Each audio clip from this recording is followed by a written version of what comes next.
Hello everyone, welcome back to our channel the cooking Chronicles.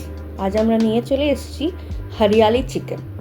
তো hariyali chicken বানাতে গেলে কি কি লাগবে সেগুলো দেখে নেওয়া যাক। তো প্রথমেই তেলে পেঁয়াজ বাটা দিয়ে দেওয়া হলো।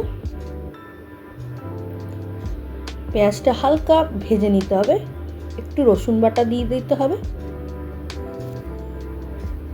সেটাকেও সটে করে নিতে হবে। একে একে আদা বাটা আর কাঁচা লঙ্কা চেরা দিয়ে দিতে হবে।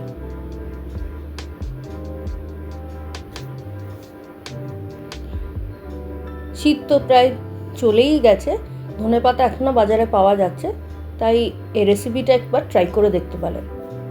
একটু টক দই ফাটানো অ্যাড করে দেওয়া হলো, ভালো করে সটে করে নিতে হবে।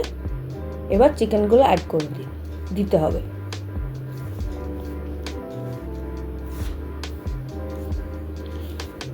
এবার ভালো করে চিকেন দিয়ে কষতে হবে। পরিমাণ মতো নুন দিয়ে দেবেন,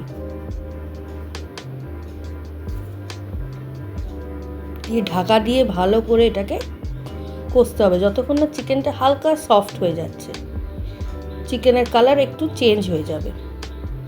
তখন ধনেপাতা, রসুন আর কাঁচা লঙ্কা বাটা এটা দিয়ে দিতে হবে। এইটাই হচ্ছে এই রেসিপির মেন ইনগ্রিডিয়েন্ট। ঝালটা নিজেদের পরিমাণ মতো অ্যাড করবেন, আর রসুনটাও নিজের ফ্লেভার অনুসারে অ্যাড করবেন। দেখবেন ধনেপাতাটা কষতে কষতে ধনেপাতার কালারটা চেঞ্জ হয়ে যাচ্ছে। এই যখন কালার চেঞ্জ হয়ে গেছে, জল দিয়ে সেদ্ধ করতে দিয়ে দেওয়া হলো। আবার ধনিয়া chicken is ready to serve. পরোটার সাথে খুব দুর্দান্ত লেগেছে আমার, পরোটার সাথে সার্ভ করা হলো। যদি পছন্দ হয় প্লিজ লাইক, শেয়ার